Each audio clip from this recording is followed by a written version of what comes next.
একটা মেয়ে যদি নষ্ট হয়ে যায়, চরিত্রহীন হয়, তাইলে এটা বিরানি পচলে যেমন দুর্গন্ধ মারাত্মক।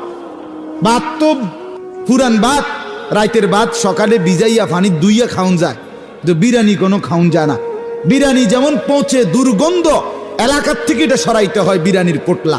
কোনো মেয়ে, কোনো নারী এটা যদি নষ্ট হয়, চরিত্রহীন হয়, খোদার কসম একটা এলাকা, একটা সমাজের শত শত যুবক শেষ, সমাজ শেষ, এলাকা শেষ, পয়চা গল্লা, এটা দুর্গন্ধে পুরো সমাজ নষ্ট করে দেয়।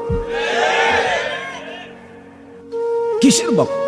হিন্দি সিনেমার নায়ক, হিন্দি সিনেমার নর্তকী, ক্রিকেট ফুটবলের খেলোয়াড়, সিনেমার নায়ক নায়িকা, তুমি তার ভক্ত হলে হবে কি ভাইয়া? প্রতিদিন প্রতিনিয়ত তাদের চরিত্রের কুৎসিত ঘটনা নিয়মিত পেপারে পত্রিকা আসতেছে।